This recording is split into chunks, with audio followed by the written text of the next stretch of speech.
There are moments in every story, real ones, not the fairy tales they tell children before bed, where a single decision splits a life cleanly in half. A before and an after. And if you've been following this series from the start, you already know that for one blonde-haired shinobi who spent his entire childhood screaming to be seen, this is the chapter where the village he bled for finally decides to look away. So buckle in.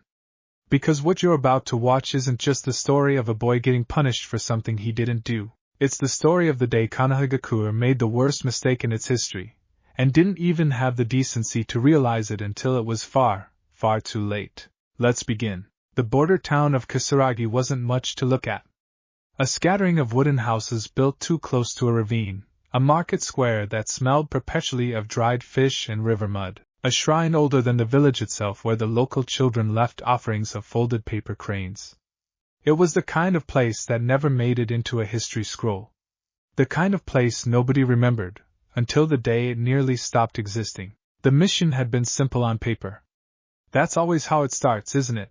A joint operation between Konoha and the neighboring village of Aim's outer allies, tasked with transporting a sealed relic, an ancient stabilization artifact recovered from ruins near the border, to a secure vault before rogue elements could claim it for themselves.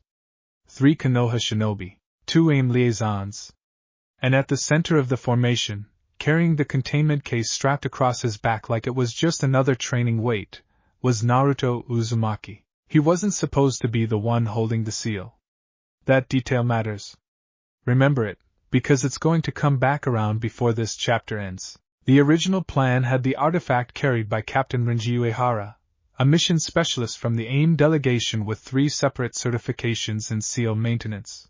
But an hour before departure, Rinji had complained of a dizziness that conveniently vanished the second the mission ended. He'd insisted, almost too warmly, that the newest and strongest member of the team should be the one entrusted with something so important. You've got the biggest chakra reserves out of all of us, Rinji had said, clapping Naruto on the shoulder with a smile that didn't quite reach his eyes. If anything goes wrong, you're the only one who could stabilize it long enough for the rest of us to get clear. Naruto.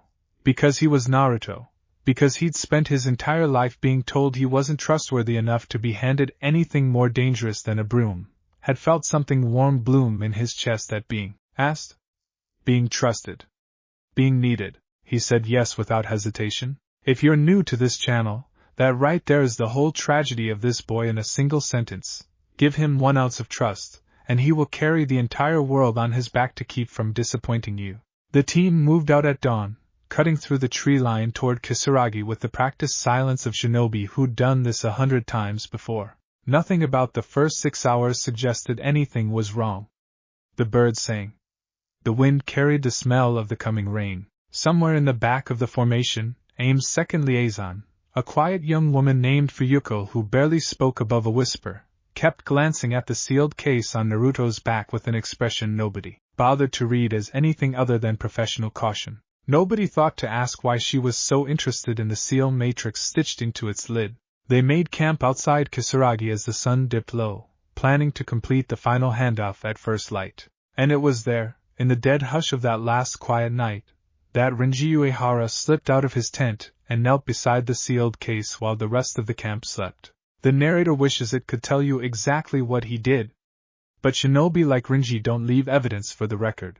All you need to know, all Naruto would ever know, in the months that followed, is that when dawn broke and the team resumed their march into Kisaragi, the artifact's seal matrix had been tampered with. A single character altered. A containment array turned, quietly and invisibly, into a detonation array. And Naruto Uzumaki was the one carrying it. The explosion tore through the eastern quarter of Kisaragi at 6:47 in the morning. 17 buildings collapsed in the first shockwave. The market square, the one that smelled like dried fish and river mud, became a crater lined with splintered wood and the wreckage of 100 ordinary lives. Later reports would list the number of injured at 43. The number of dead, mercifully, at 0, and there was exactly one reason for that. When the seal matrix failed and the containment case began to rupture, Naruto didn't run.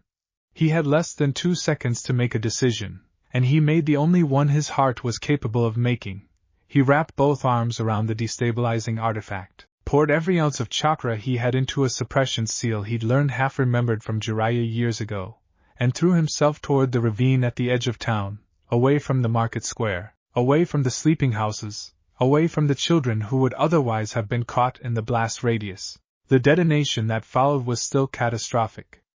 But it was catastrophic in a ravine, not in a town square full of families.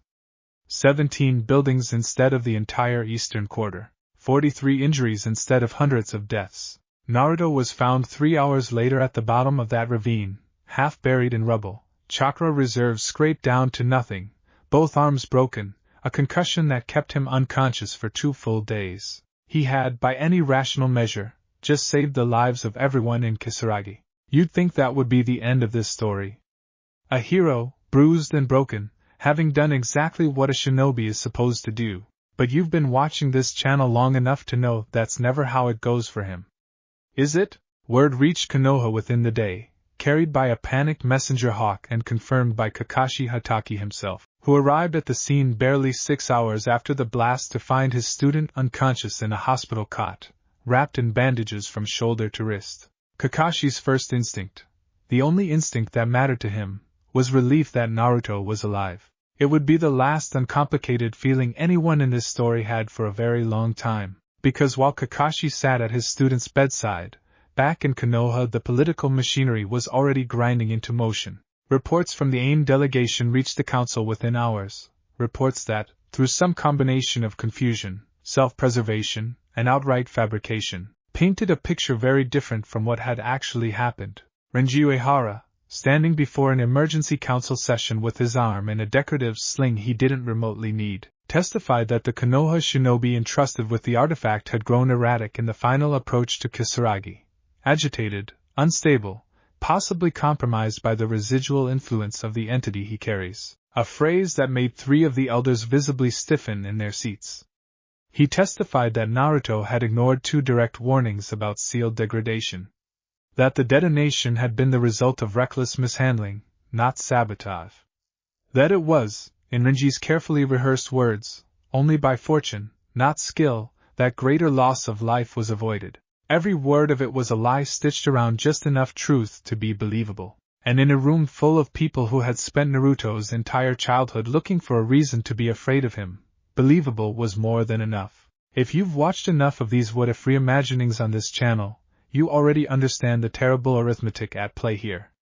Konoha's council was never a single mind. It was a fractured coalition, old war veterans who remembered the Nine Tails rampage like it happened yesterday, civilian representatives terrified of a weapon they didn't understand, and a handful of genuinely reasonable people who simply didn't hold enough votes to matter. All it took was one convincing lie, delivered at the right moment, to a room already primed to believe the worst. The emergency session convened 3 days after the incident, in the same council chamber where, years earlier, a much younger and much more frightened boy had once been denied the truth about his own family for reasons the elders insisted were for the good of the village. Some rooms, it seems, are cursed to make the same mistake twice. Tsunade sat at the head of the chamber, jaw set, eyes burning holes into every elder who dared repeat Renji's account as though it were established fact. She had read the actual mission report. She had spoken personally with 2 of Naruto's own teammates, both of whom swore he had shown no signs of instability. Quite the opposite, in fact. Witnesses described him as calm, focused, and disciplined right up until the moment the seal failed.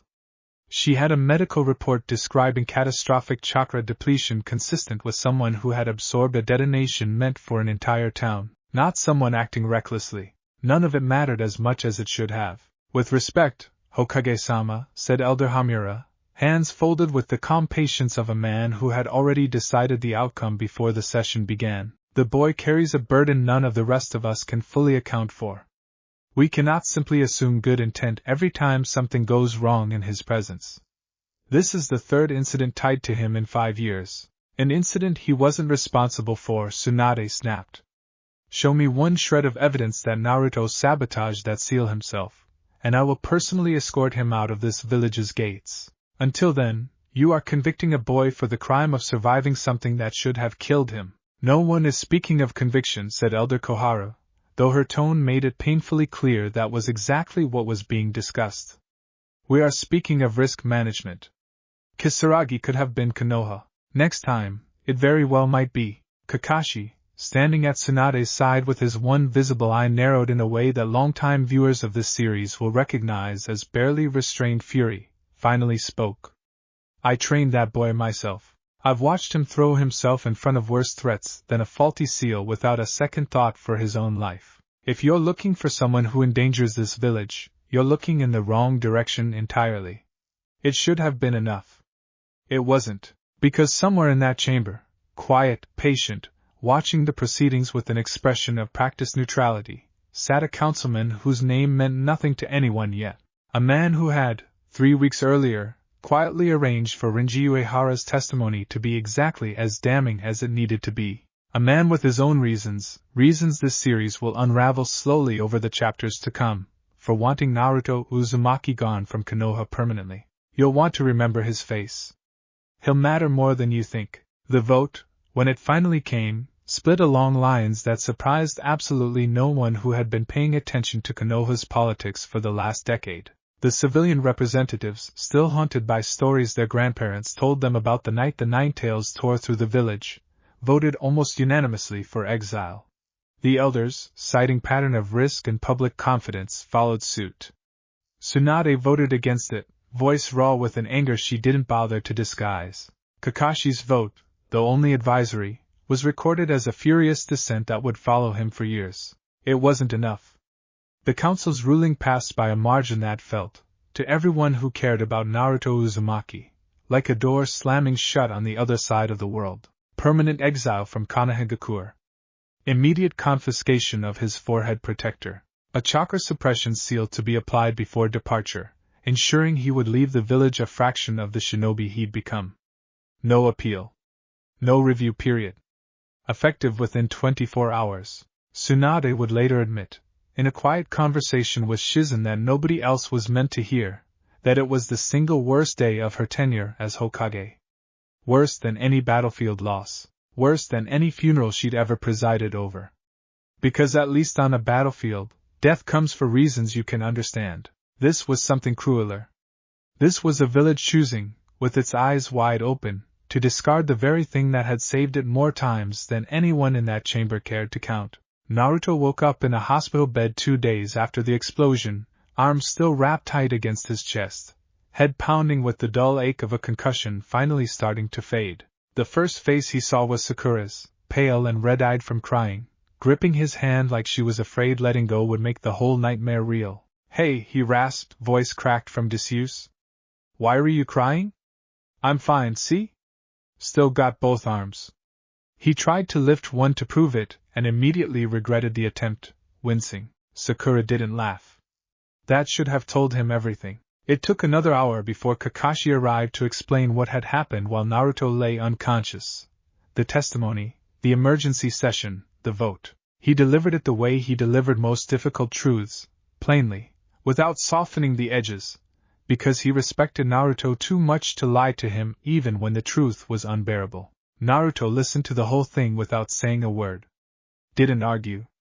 Didn't demand to speak to the council himself, didn't beg for a chance to defend the mission he'd nearly died completing. If you know this boy, and by this point in the series you do, you know that the silence should have worried everyone in that room more than any outburst could have.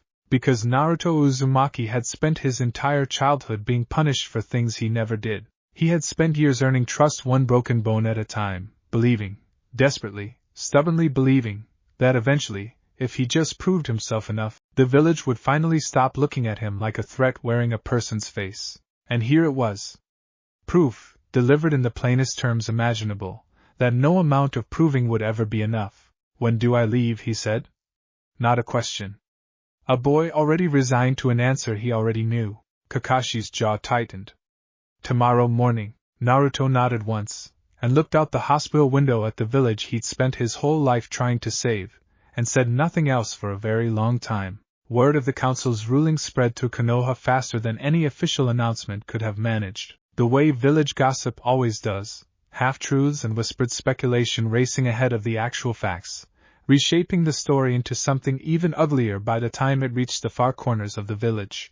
By the time Naruto was discharged from the hospital that evening, arms still bound in supportive wraps. The streets outside were already thick with the kind of tense, uncertain silence that follows a scandal nobody fully understands but everyone has already picked a side on.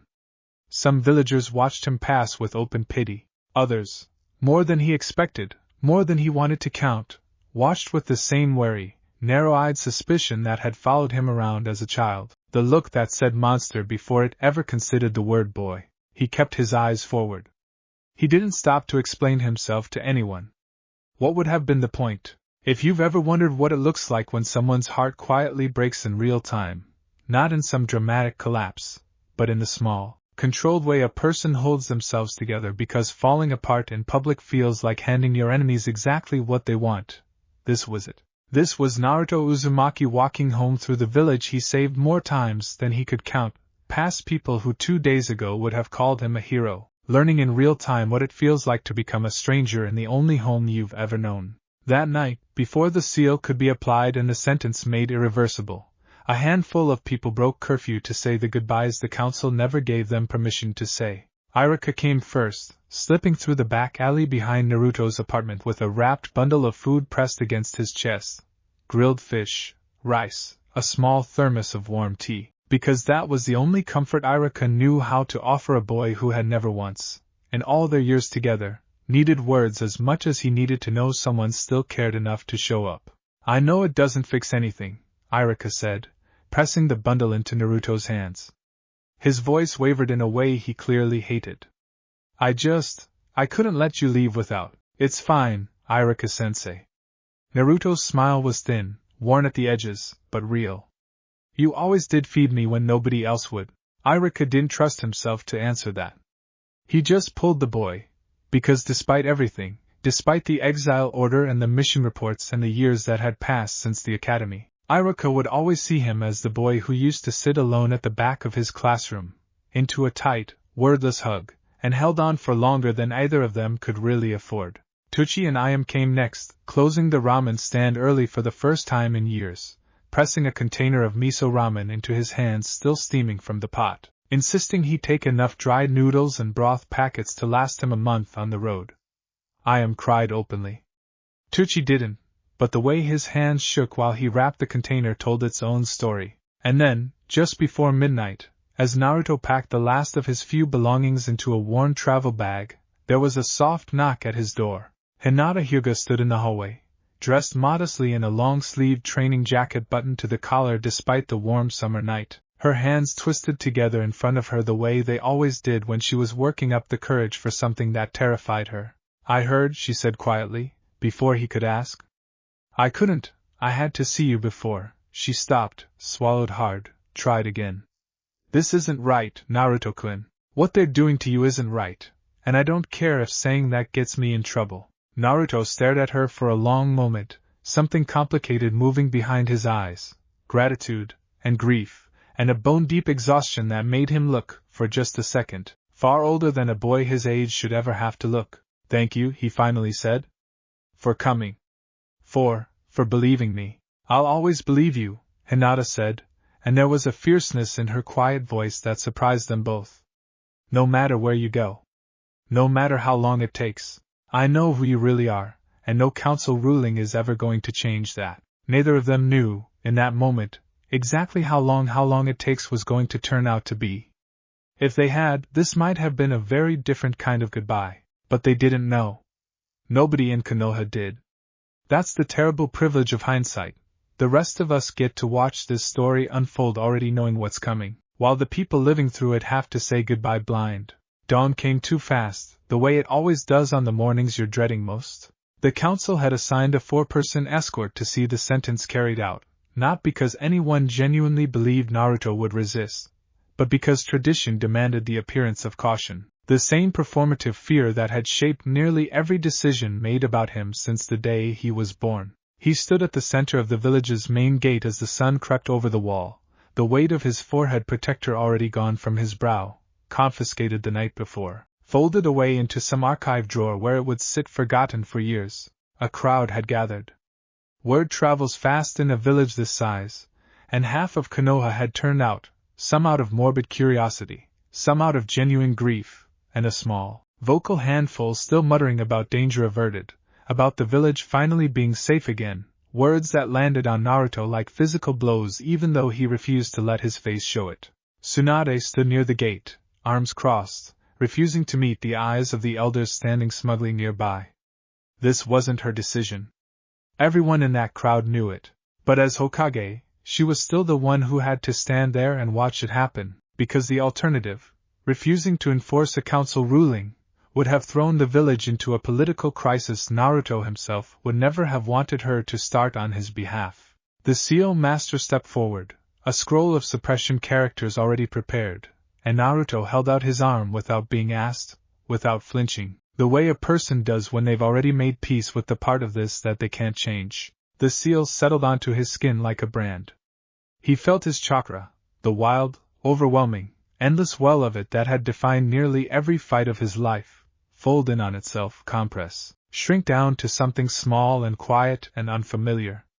For the first time since he was small enough to be picked on by the whole village at once, Naruto Uzumaki felt ordinary. It should have felt like relief, maybe, to finally stop carrying something so heavy.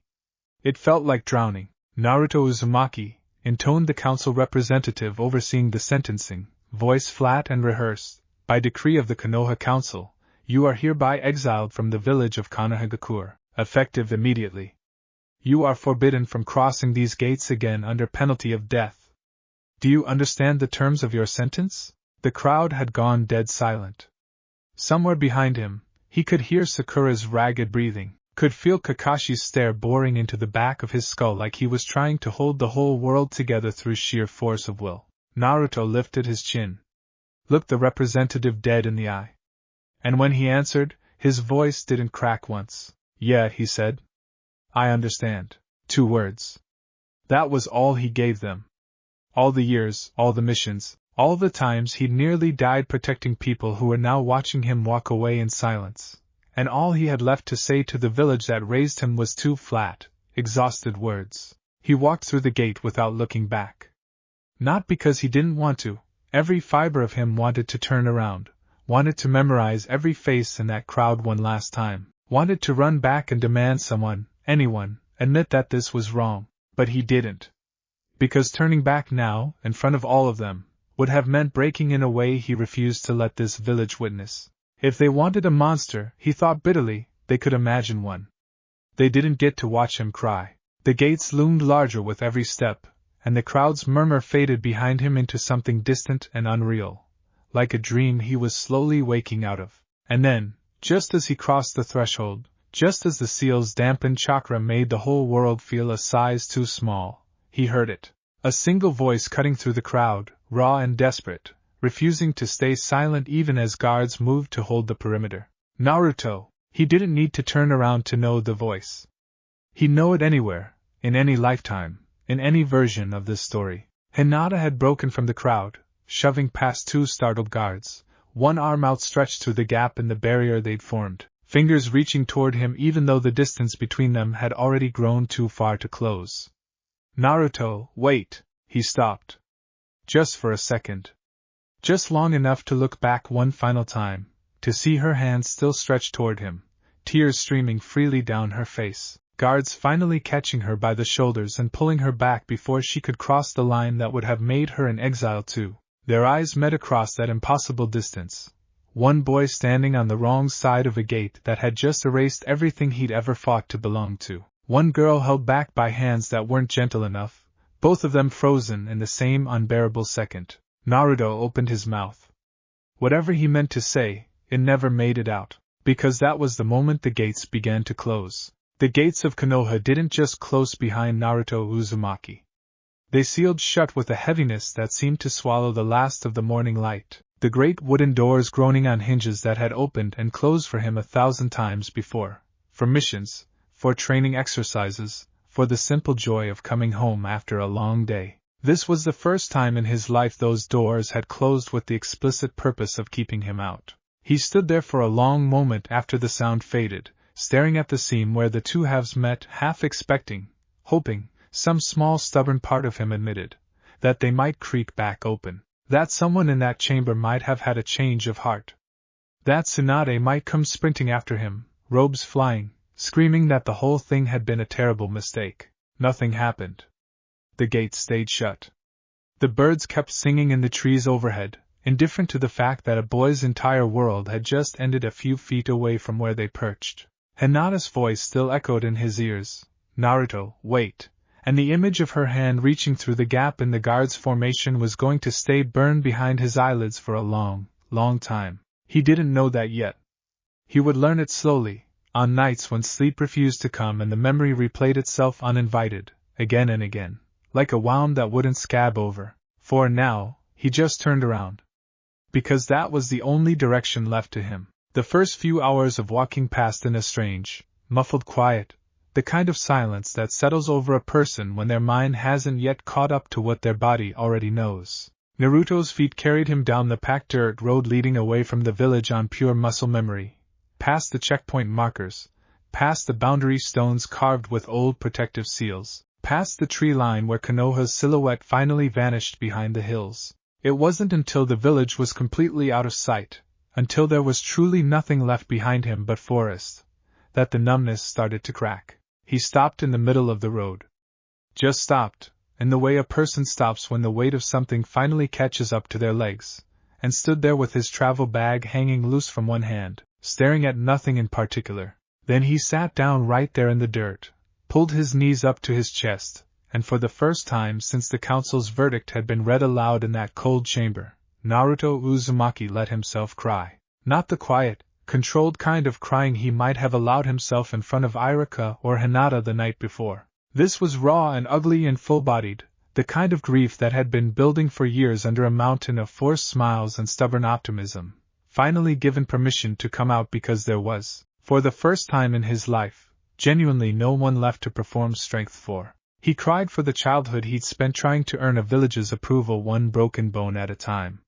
He cried for the 17 buildings in Kisaragi that had collapsed because someone else had sabotaged a seal and let him take the blame. He cried for Sakura's red, swollen eyes, for Irika's shaking hands, for the warmth of a bundle of food pressed into his palms by people who had nothing to gain from being kind to him, and did it anyway. He cried, most of all, for the look on Hinata's face in that final second before the gates swallowed her from view, the desperate, unfinished reach of her hand, the words he never got the chance to say back. He didn't know how long he sat there. Long enough for the sun to climb higher, long enough for his knees to go stiff, long enough for the tears to finally run dry and leave behind something quieter and colder in their place. When he finally stood up, wiped his face on his sleeve, and kept walking, something in him had shifted. Not healed, nothing about this was healed, not yet, maybe not for years. But shifted, settled into a grim, determined resolve that would carry him through everything still to come. Fine, he thought, and the thought had teeth to it now, something sharper than the boy who'd walked out of that gate an hour earlier. You don't want me? Fine. I'll show you exactly what you threw away. He didn't know yet how literally that promise was going to come true. None of us did, the first time we heard this story. The suppression seal made itself known within the first day, and it made itself known cruelly. Naruto had spent his entire life as a walking furnace of chakra, reserves so massive they'd terrified censors twice his age, reserves that let him shrug off injuries that would have ended lesser shinobi's careers a dozen times over. He had never, not once in living memory, had to think about conserving his strength. Now every clone he tried to summon fizzled out after a few seconds. Every attempt at even basic chakra-enhanced movement left him winded in a way that felt almost insulting. He tested it cautiously on the second day, standing in a small forest clearing, hands forming the familiar cross-shaped seal out of habit more than hope, and produced exactly one clone, pale and flickering, that dissolved into smoke before it had even fully formed. He stared at his own hands like they belonged to a stranger. This is what they left me with, he thought. This is what they were so afraid of. There was a bitter kind of comedy in it, if he'd been in any state of mind to appreciate comedy. The council had spent years whispering about the monster inside him, the catastrophic potential simmering under his skin, and the moment they got scared enough, all it took to neutralize that monster was a single scroll of suppression characters and an afternoon's work from a seal master. If he really had been the danger they always claimed, wouldn't it have taken more than that? But there was no one left to make that argument to. That was the whole point of exile. You don't get to defend yourself to an empty road. The days blurred together after that, one into the next, in a way that long-time viewers of survival arcs on this channel will recognize as the slow, grinding rhythm of someone learning to live with almost nothing. He kept mostly to the back roads and the forest paths that ran parallel to the major trade routes, avoiding the well-traveled highways where a lone traveler with an unmistakable head of blonde hair might draw questions he didn't have the energy to answer. Word of a shinobi's exile didn't usually travel fast beyond a village's own borders. But Naruto Uzumaki wasn't just any shinobi, and he had no intention of testing how far his reputation had spread. The food from Tuchi and Ayam lasted him 4 days if he was careful. The tea Irika had packed lasted 2. After that, it was foraging, mushrooms he half remembered identifying correctly from old survival lessons, fish caught with makeshift lines fashioned from unraveled thread, the occasional stroke of luck when a farmer's roadside stand had unattended produce, and a coin jar he could leave payment in rather than simply taking what he needed. He never once took without paying, even when his stomach was screaming at him to make an exception. It was one of the only threads of dignity he had left, and he clung to it with a stubbornness that would have made Irika proud, had Irika been there to see it. At night, he built small fires when he could risk them, boiled river water for something warm to drink, plain, herbal, nothing stronger than what any traveling merchant might carry, and stared into the flames until exhaustion finally dragged him under. He dreamed, more often than not, of the gate closing, of Hinata's hand, of Sakura's face when Kakashi first told her the verdict. He woke most mornings with his jaw aching from clenching it in his sleep. It should have broken him. By any reasonable measure, it should have. But there's a reason this boy has survived every single what-if scenario we've ever put him through on this channel, isn't there? Something in Naruto Uzumaki simply refuses to stay broken. Even stripped of nearly everything, his village, his rank, the vast majority of his chakra, the only home he'd ever known, there was still a small, stubborn ember of him that kept getting back up every single morning and kept walking. He just didn't yet know where he was walking to. On the 6th day, he passed through a small farming village he never bothered to learn the name of, and it was there that the full weight of what exile actually meant caught up with him in a new and unexpected way. He'd stopped at the edge of the village to refill his water skins at a public well, keeping his head low, his posture unassuming, a habit he was already learning, the art of making himself small and unremarkable, a stark contrast to the boy who used to announce his own name to entire crowds just to be noticed. A group of children were playing nearby, chasing each other around the well with the boundless energy only children seem to possess, and one of them, a small girl who couldn't have been older than 6, tripped over an uneven paving stone and went down hard, scraping her knee open on the rocks. She burst into tears immediately, the way small children do, more from shock than actual pain, and before Naruto had even fully processed the decision, he was crouching beside her, murmuring the same clumsy, gentle reassurances he'd once used on frightened genin during missions gone sideways, carefully checking that nothing was broken, using a scrap of clean cloth from his bag to wipe the scrape clean. There, he said, offering her a smile that felt strange on his face after days of grim silence. See? Not so bad. You're gonna have a cool scar to show off to your friends. The girl sniffled, looked at her knee, and, as children do, brightened almost instantly at the idea of a cool scar. She scrambled up and ran off without so much as a thank you, the resilience of childhood already moving her on to the next adventure. Her mother arrived moments later, breathless from having seen the fall from a distance, scooping her daughter up into her arms with the frantic relief of any parent. She looked at Naruto, at the travel-worn stranger crouched by her child, the empty space on his forehead where a headband should have been, and her expression shifted, in the space of a single heartbeat, from gratitude to wariness. Thank you, she said, the words clipped and careful, already backing away. That's thank you? We should be going. She didn't ask his name. Didn't offer one of her own. Just gathered her daughter close and hurried off toward the village center, glancing back once over her shoulder with an expression Naruto had spent his entire childhood learning to recognize. He stood there by the well for a long moment after she'd gone, the empty water skins forgotten in his hands. Even here, he thought. Even 1,000 miles from anyone who knows my name, they can still see it. Whatever it is they're all so afraid of. It wasn't the exile itself that hurt in that moment. It was the reminder that the exile hadn't actually changed anything fundamental about how strangers looked at him.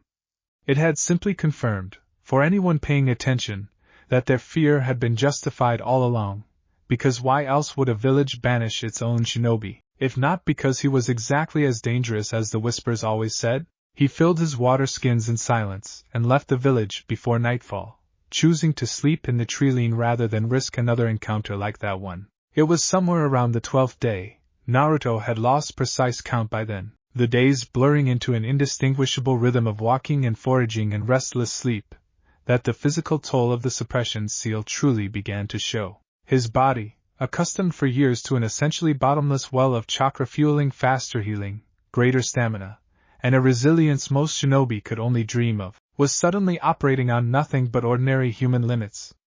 A twisted ankle from an uneven root didn't heal in a day the way it once might have. It lingered, swollen and tender, for the better part of a week, forcing him to slow his pace to something closer to a limp. Hunger, when it came sharper and more insistent than he remembered it ever being, no chakra reserves left over to dull the edges of it. Cold nights left him shivering in a way his body had simply never had to deal with before. He was, for the first time since he could remember, just a boy. An ordinary, exhausted, hurting boy with no home and no plan and a road stretching out ahead of him with no clear destination. There's a particular kind of narrative beat that shows up again and again across every version of this story we've ever told on this channel. The moment right before the turning point, when everything looks bleakest, when it seems like the protagonist might actually, finally, be about to lose. If you've watched enough of these what-if reimaginings, you know this moment is coming in every single one of them. This is that moment. Pay attention, because it's about to get worse before it gets better. The storm rolled in without warning on the 15th day, the kind of sudden mountain weather that shows up out of a clear sky and turns a manageable hike into a genuine survival situation within the space of an hour. Naruto had been cutting through unfamiliar terrain, hilly, forested country he didn't recognize from any mission briefing, having deliberately avoided the routes Konoha shinobi were most likely to travel, when the first fat raindrops gave way to a driving downpour that turned the packed dirt trail beneath his feet into treacherous mud within minutes. He should have stopped. Should have found shelter and waited it out, the way any properly trained shinobi would have known to do. But exhaustion and hunger had worn down his judgment more than he realized, and some stubborn, wounded part of him just wanted to keep moving, to put more distance between himself and everything the road behind him represented. That stubbornness cost him. The trail wound along the edge of a steep hillside, and when his injured ankle finally gave out beneath him on a patch of rain-slicked stone, there was nothing to catch him. He went down hard, tumbling several feet down the incline before a tangle of roots finally arrested his fall, leaving him sprawled in the mud with the wind knocked clean out of his lungs and a fresh, sharp pain blooming along his ribs. He lay there for a long moment, rain hammering down on his upturned face, and felt, for the first time since walking out of Konoha's gates, something that felt uncomfortably close to giving up. Get up, he told himself, the way he told himself 1,000 times before in 1,000 worse situations. Come on. You've survived worse than this. But his body, pushed past its limits by 2 weeks of inadequate food, disrupted sleep, and a chakra system operating at a fraction of its normal capacity, simply didn't have anything left to give. He managed to drag himself a few feet toward the questionable shelter of a rock overhang, curling in on himself against the cold and the rain and the throbbing ache in his ribs, and felt consciousness start to slip away from him with an alarming ease. The last coherent thought he had, before the darkness closed in completely, was an image of Hinata's outstretched hand, still reaching for him, still unfinished, still frozen in that last second before the gates swallowed her from view. I'm sorry, he thought, to no one in particular, to everyone he'd left behind. I'm sorry I couldn't be strong enough for any of you. And then there was nothing at all. Now, if you've been with this channel for a while, you already know we don't end our heroes' stories in a ditch on the side of a mountain trail. That's not what this series is about. So let's talk about who found him. He didn't hear the footsteps approaching through the rain. Didn't feel the moment someone crouched beside his unconscious body, pressing 2 fingers against his throat to check for a pulse with the practiced efficiency of someone who had done this kind of field triage more times than they could count. Didn't register the soft, considering sound the stranger made upon finding one, faint but steady. The figure crouched there for a long moment in the driving rain, studying the unconscious boy with an intensity that had nothing to do with simple curiosity. Cloaked head to foot in weathered gray, face obscured beneath a wide-brimmed hood that kept the worst of the storm off, features that hadn't seen another living soul in longer than most people could imagine. They reached out and gently turned Naruto's slack face toward what little light filtered down through the storm clouds overhead. Whatever they saw there made them go very, very still. Uzumaki, the figure murmured, voice low and rough with disuse, more breath than sound, swallowed almost immediately by the rain. After all these years, I never thought I'd live to see another one wander this far. They studied the whisker-like marks on his cheeks, the ones Naruto had spent his whole life explaining away, the ones that made cruel children whisper demon behind their hands when they thought he couldn't hear, with an expression that held none of the fear those marks had always inspired in Konoha. If anything, what crossed the stranger's face in that moment looked almost like recognition. Almost like relief. They pulled back the boy's soaked sleeve to check for further injuries, and their gaze caught on something else entirely. A faint mark on his forearm, nearly invisible beneath days of grime and rain, that shouldn't have been visible at all unless someone knew precisely what they were looking for. A mark that had nothing to do with the Nine-Tails seal. A mark tied to bloodlines and legacies far older than anything the Leaf Village had ever bothered to teach him. Well now, the stranger said softly, something that might have been the ghost of a smile tugging at the corner of their weathered mouth. That's interesting. They didn't waste any more time on contemplation. Whatever questions this discovery raised could wait. Right now, there was an unconscious, hypothermic, badly injured boy who needed shelter before the storm finished what the mountain trail had started. With a strength that belied their apparent age, the stranger gathered Naruto up, slung him carefully across their shoulders, and turned away from the trail entirely, cutting instead toward a barely visible path through the trees that no map Naruto could ever have consulted would have shown him. The rain hammered down harder as they walked, swallowing their footprints almost as quickly as they were made, erasing any trace that either of them had ever passed this way at all. Naruto drifted in and out of consciousness over the following hours, catching fractured, disorienting glimpses of his surroundings that his exhausted mind struggled to piece into anything coherent. The rain, hammering somewhere above him. The rhythmic motion of being carried, his body swaying against something solid and steady. A voice, low and unfamiliar, murmuring words he couldn't quite parse. Something about chakra pathways, about a seal that shouldn't be there, about a name that sounded, in his half-conscious state, almost like a question. At some point the rain stopped, or at least stopped reaching him directly, replaced by the flickering warmth of firelight against his closed eyelids and the smell of something herbal and medicinal being applied to the ache in his ribs. Hands, careful, practiced hands, nothing like the rough handling he might have feared from a stranger, worked over him with the efficient confidence of someone who had tended far worse injuries than his in the past. He surfaced fully some time later. He had no way of knowing how much later, to the sight of a low stone ceiling overhead, carved with faded symbols he didn't recognize, and the crackling warmth of a fire burning in a hearth built into rock that looked older than the Hokage monument itself. He tried to sit up. A firm but not unkind hand pressed against his shoulder, guiding him back down before he'd made it more than a few inches. Easy, said a voice, the same low, rough voice from his half-remembered dreams, though clearer now, closer. You've been through enough for 1 week without cracking your skull open trying to sit up too fast. Naruto's eyes finally focused enough to make out the figure seated beside him, an elderly man, weathered and lean, with sharp, assessing eyes that seemed entirely too alert for someone who looked like they'd spent decades in complete isolation. The wide-brimmed cloak from the storm had been set aside, revealing simple, practical clothing that had clearly been mended and remended many times over. The garments of someone who had long since stopped caring about anything but function. Who? Naruto's voice came out cracked and barely audible. He tried again. Who are you? Where am I?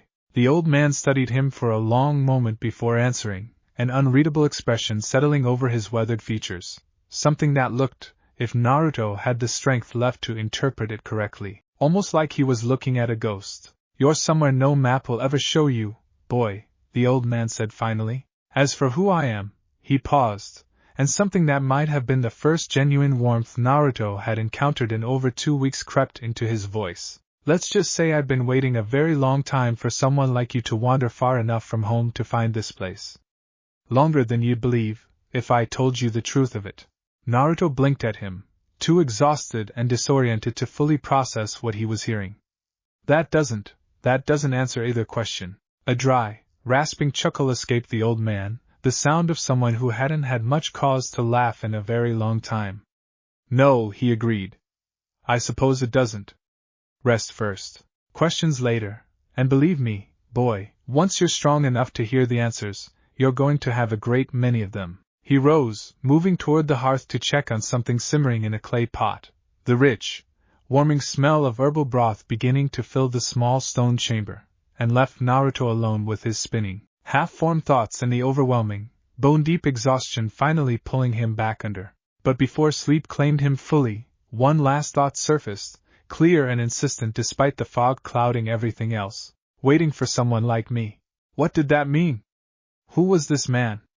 And what, exactly, had he seen when he pulled back the sleeve of a broken, unconscious, exiled shinobi lying half-dead on a mountain trail, a mark that even Naruto himself had never fully understood the meaning of? He didn't have the strength left to ask. Not yet, but something told him, even through the haze of exhaustion dragging him back under, that the answer was going to change absolutely everything. Naruto woke slowly, the way a person surfaces from a very deep sleep, layer by layer, the world reassembling itself around him piece by piece before he trusted any of it enough to open his eyes. The first thing he registered was warmth. Real warmth, dry and steady, radiating from somewhere nearby, nothing like the damp cold that had chased him through 2 weeks on the road. The second thing was the smell, herbal, faintly bitter, the unmistakable scent of medicine mixed with something savory simmering low over a fire. The third thing, and the one that finally convinced him to crack his eyes open, was the low murmur of someone moving around nearby, footsteps unhurried, purposeful, entirely unafraid of waking him. He opened his eyes to the same low stone ceiling he vaguely remembered from before, carved with faded symbols that seemed to shift and resolve differently every time he tried to focus on them. Sunlight filtered down from somewhere above, not a window exactly, more like a narrow shaft cut through solid rock, angled just precisely enough to catch the late afternoon light and funnel it down into the chamber below. He tried sitting up. This time, his body actually cooperated, the sharp ache in his ribs dulled to something manageable, the fog behind his eyes considerably thinner than it had been the last time he'd surfaced. Whatever the old man had done to treat his injuries, it had clearly worked. Ah. Finally decided to rejoin the living, have you? Naruto turned toward the voice and found the old man exactly where he'd left him, crouched near the hearth, stirring something in a clay pot with the unhurried patience of someone who had absolutely nowhere else to be. Up close, in proper light, Naruto could make out details he'd missed before, deep lines etched into a weathered face that had clearly spent decades exposed to sun and wind, a shock of white hair pulled back in a simple knot, and eyes that held an intensity completely at odds with the rest of his relaxed, unbothered demeanor. How long was I out? Naruto's voice came out rough but steadier than before. 3 days. The old man said it plainly, without drama, the way someone might report the weather. You'd have died on that mountainside within the hour if I hadn't found you when I did. Cracked ribs, a nasty fever from exposure, and a body running on fumes after what I'm guessing was the better part of 2 weeks with barely enough food to keep a bird alive. He shot Naruto a sidelong glance that carried more judgment than the words themselves. Whatever you were running from, boy, you weren't taking very good care of the only body you've got to run with. I wasn't running from anything, Naruto said, and even he could hear how hollow the words sounded. He stopped. Swallowed. Tried again. I got kicked out. Exiled. There wasn't anywhere to run to.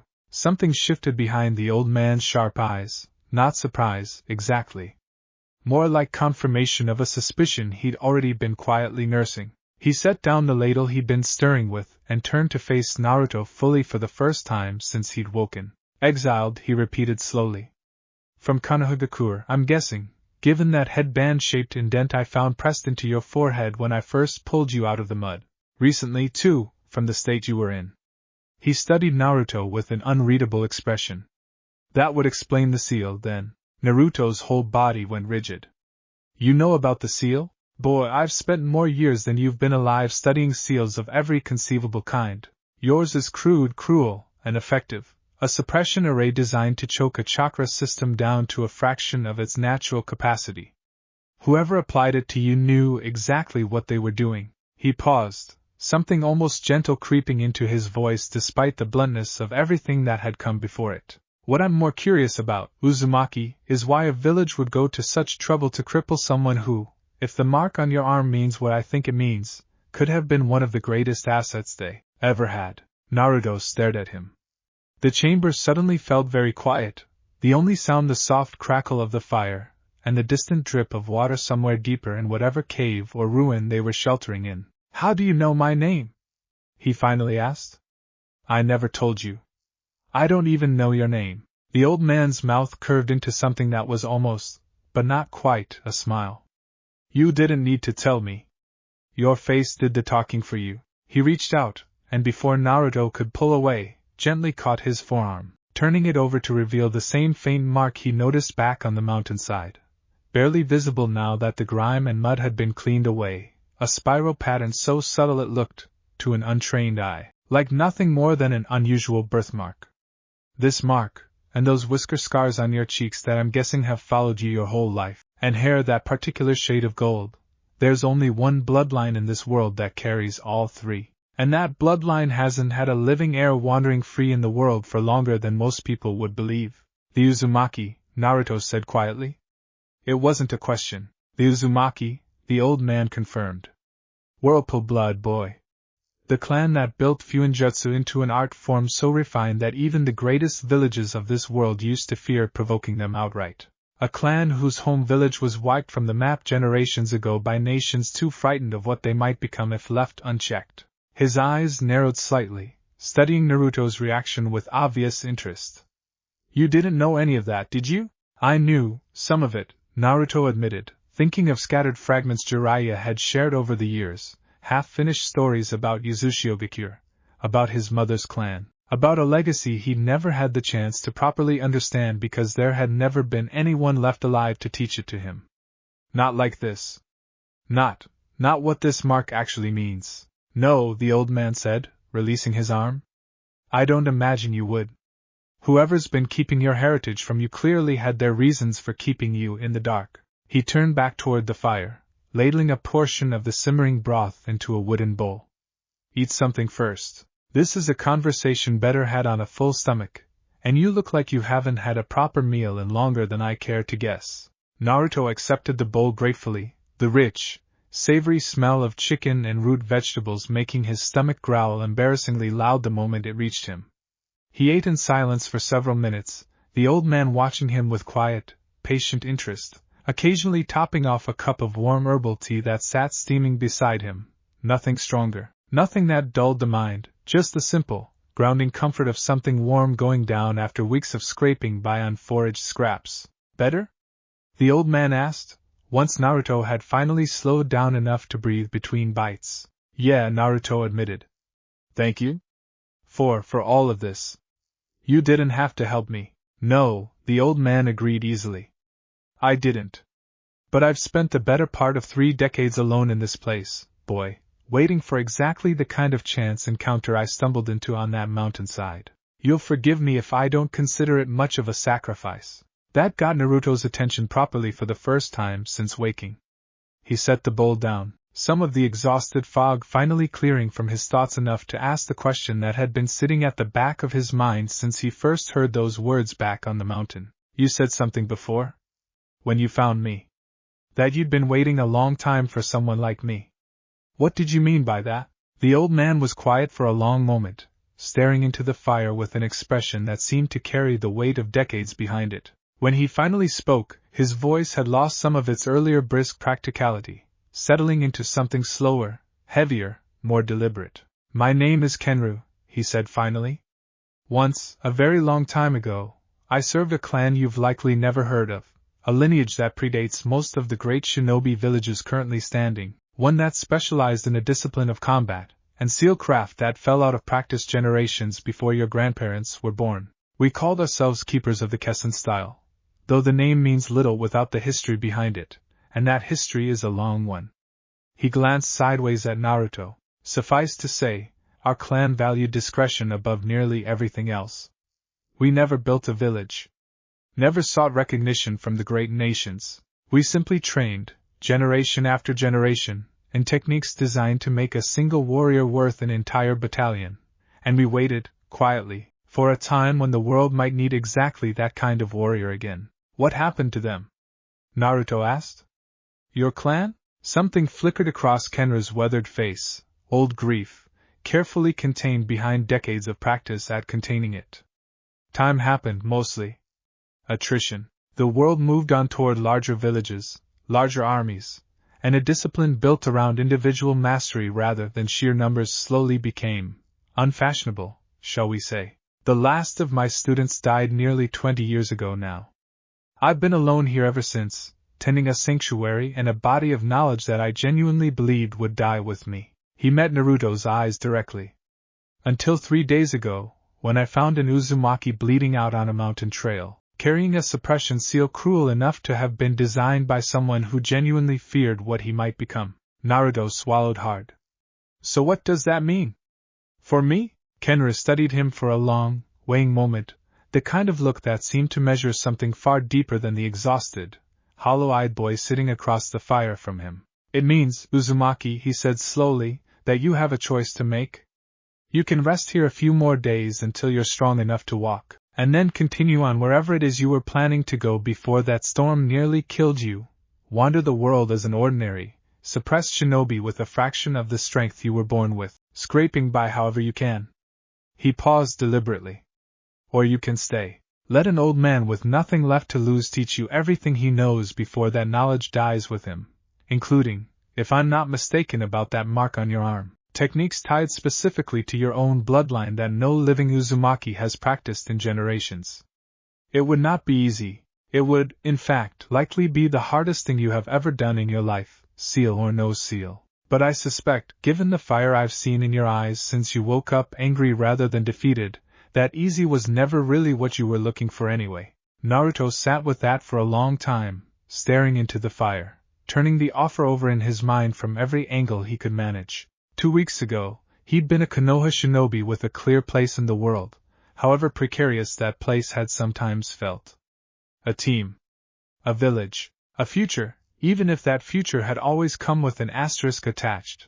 A lingering suspicion he never quite managed to outrun no matter how many times he saved the people who harbored it. Now he had nothing. No headband. No rank. No village to call home. Just the crippled fraction of his former strength, a stranger's hospitality, and a road that led, quite literally, nowhere in particular. He thought about Sakura's tear-streaked face. About Kakashi's furious, helpless silence. About Irika's shaking hands pressing food into his palms. About Tucci and Ayam closing their stand early to say goodbye. About Hinata's fingers reaching through a gap in the guards that closed a half-second too late. He thought, most of all, about the 2 words he'd given the council before walking through that gate. I understand. He hadn't, though. Not really. Not the way he understood it now, sitting in a stone chamber built by a clan that had chosen quiet mastery over recognition, offered a path that had nothing to do with proving himself to a village that had already made up its mind about him a long time before that mission ever went wrong. Something hardened in his chest. Not anger, exactly, or not only anger. Something closer to resolve. If they don't want me, he thought, then I'm not going to waste one more second of my life trying to convince them otherwise. I'm going to become something they never gave me the chance to be. Not for them, for me. For everyone who actually believed in me. And when I'm ready, when I'm strong enough that it doesn't matter what a council full of scared old men thinks of me, I'm going to make sure nobody ever gets to make that mistake again. Not to me. Not to anyone. He looked up and met Kenra's patient, weathered gaze. Teach me, Naruto said, and his voice didn't waver once. Whatever it takes. However long it takes. I'm not going back out there as half of what I used to be, waiting for the next village to decide I'm too dangerous to exist. I want to be strong enough that it never happens again. Something that looked almost like satisfaction crossed the old man's face. The quiet, contained pride of someone who had just watched a long-held hope finally take its first real step toward becoming reality. Good, Kenra said simply. Because that seal on your arm isn't going to break itself, and the training required to shatter it from the inside out is going to hurt more than anything you've likely ever experienced. I'd have refused to teach you if you'd hesitated even a little. This path isn't for anyone who isn't entirely certain. I'm certain, Naruto said.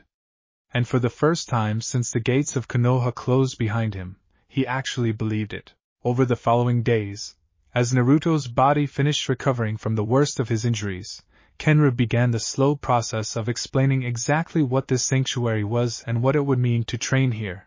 The chamber where Naruto had woken was only the smallest part of a much larger complex, carved deep into the mountainside over what Kenra claimed was several centuries of patient, careful excavation, a warren of interconnected rooms, training halls, meditation chambers, and storage vaults for scrolls and equipment that had been quietly gathered and preserved long after the clan that built them had faded into obscurity. Kenra led him through it slowly over the course of that first week, pointing out details with the weary affection of someone showing off a home that had once been full of life and now stood mostly silent. The Kessin style was never about raw power, Kenru explained one afternoon, as they walked through a long training hall lined with weapon racks holding blades of a design Naruto had never seen before, shorter than a standard katana, curved in a way that seemed to favor speed and precision over brute cutting force. Power without discipline is just a bigger explosion waiting to happen, and we both know exactly how well that worked out for you back in Kisaragi. He shot Naruto a pointed look that made the boy wince. No, the Kessin style was built on the principle that a single warrior, properly trained, could account for the strength of 10 ordinary shinobi through precision, adaptability, and a mastery of chakra control so refined it borders on an art form. We favored technique over brute reserves. Efficiency over spectacle.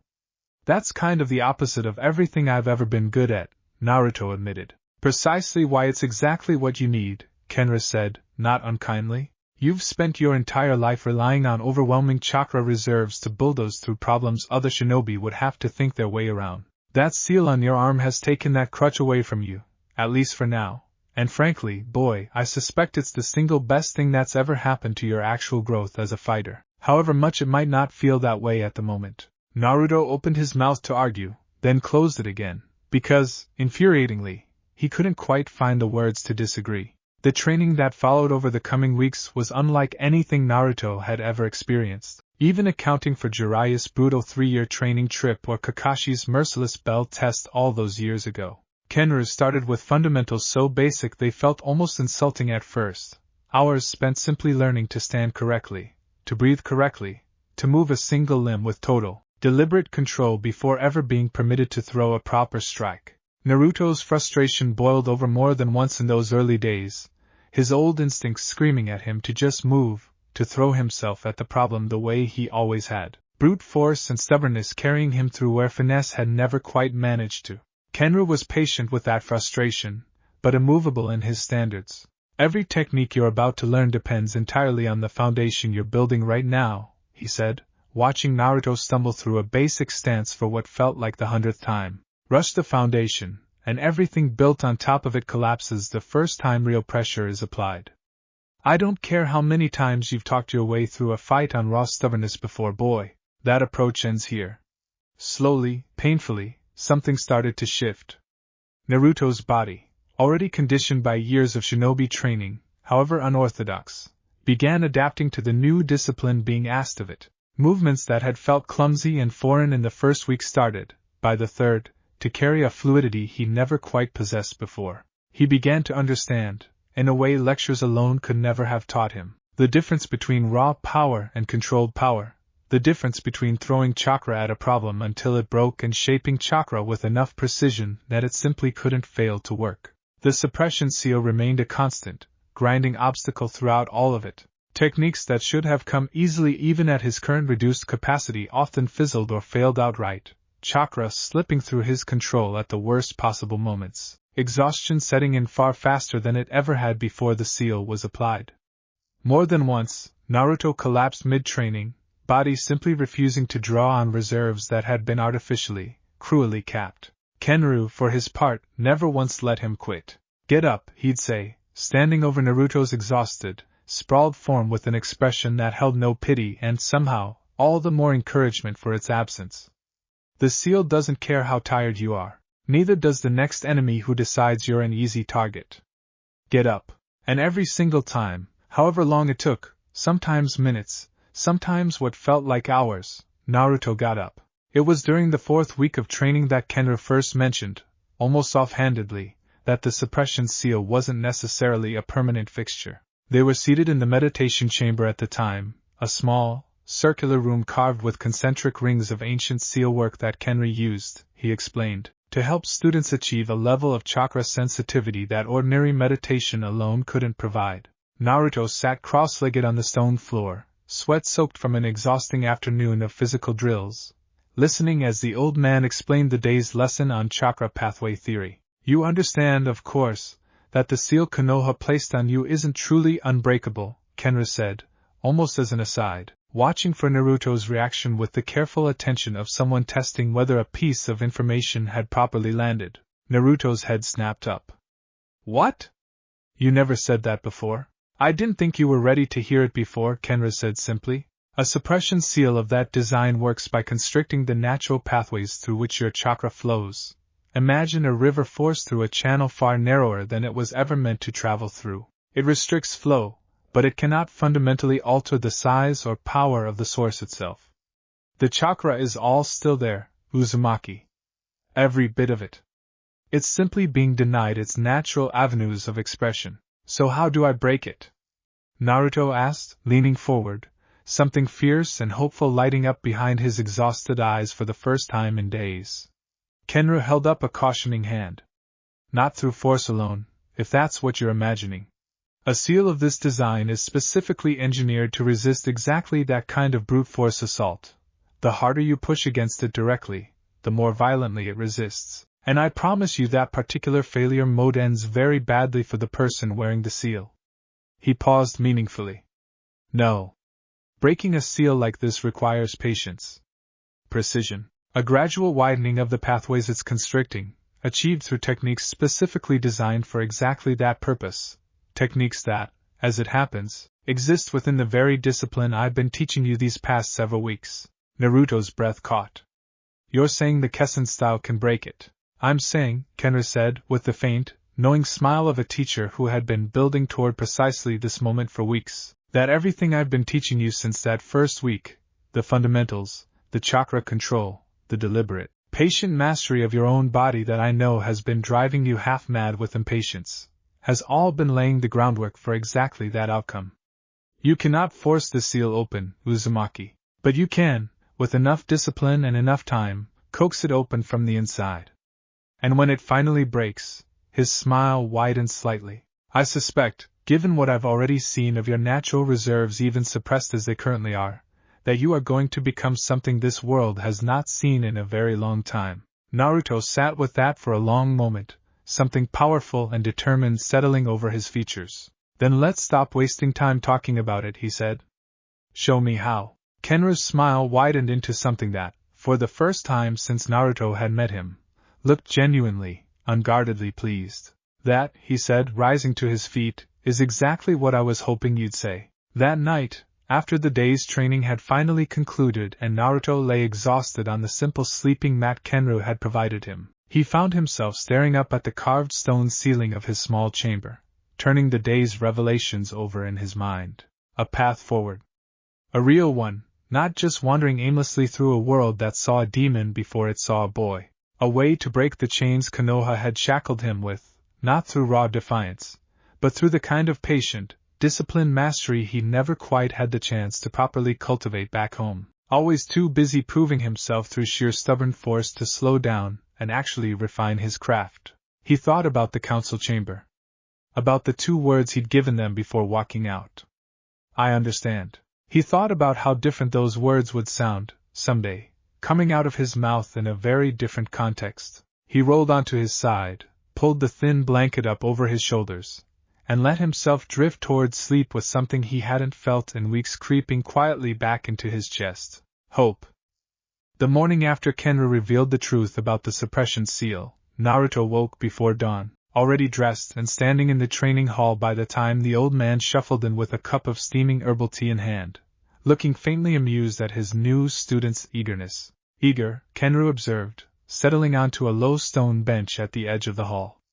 Good. You're going to need every ounce of that eagerness in the weeks ahead, because I promise you, boy, there's going to come a point in this training where you hate me more than you've ever hated anyone in your life. Possibly including whatever coward on that council voted to exile you. Naruto huffed out something that was almost a laugh. I doubt it. But I'm ready. Tell me what to do. Kenra studied him for a long moment, the humor fading into something more serious. Before we begin, understand what it is we're actually attempting here. A suppression seal like the one on your arm doesn't just block chakra. It constricts the pathways your chakra naturally flows through, forcing what should be a wide, unimpeded river through a channel a fraction of its proper size. Force too much through that narrow channel too quickly, and the resulting backlash could tear your chakra network apart from the inside, cripple you permanently, possibly kill you. He let that settle before continuing. So we are not going to force anything. We are going to widen the channel, gradually, patiently, from the inside, using techniques that require a level of chakra control most shinobi never bother to develop, because most shinobi have never needed to.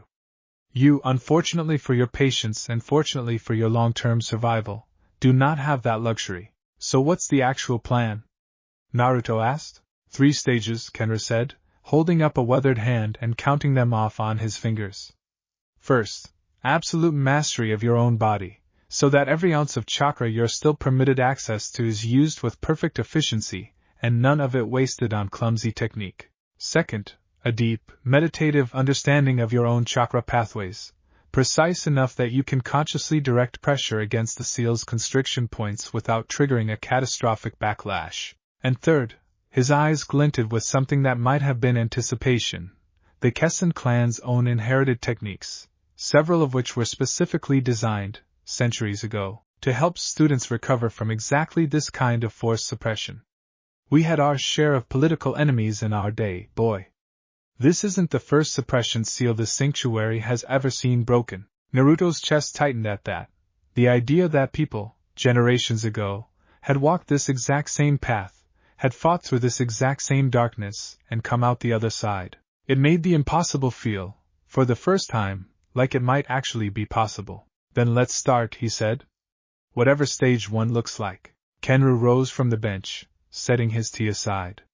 Stage 1, he said, looks like the next 6 weeks of your life being harder than anything you've ever survived. Are you certain? I told you already, Naruto said, meeting his eyes without flinching. I'm certain. If you've watched any of the training arcs we've covered on this channel before, you already have some idea of what came next. But even by those standards, what Kenra put Naruto through over the following weeks was something else entirely. The days began before sunrise and ended long after dark, structured around a rotation of drills so exacting that Naruto often found himself physically shaking from the effort of maintaining perfect control over movements that should, by any reasonable measure, have been simple. Standing meditation that lasted hours, testing not his patience but his ability to maintain flawless, motionless chakra circulation without a single fluctuation. Footwork drills across uneven terrain designed to punish even the smallest lapse in balance. Precision strikes against targets no larger than a coin, repeated hundreds of times until his arms trembled and his knuckles split and bled and slowly, gradually, stopped missing. Kenru was a harder teacher than anyone Naruto had ever trained under. Harder, in some ways, than even Jiraiya had been during their brutal years on the road together, where Jiraiya's training had often carried an undercurrent of affection even in its cruelty.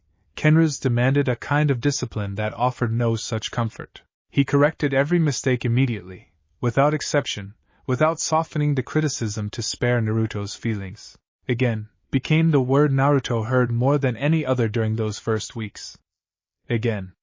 Again. Sometimes 100 times in a single afternoon, until the word itself started to feel less like an instruction and more like a heartbeat underlying everything he did. There were nights, in that first brutal stretch, where Naruto collapsed onto his sleeping mat too exhausted to even remove his training clothes, body aching in places he hadn't known could ache, and found himself questioning, in the darkest hour before dawn, whether he'd made the right choice.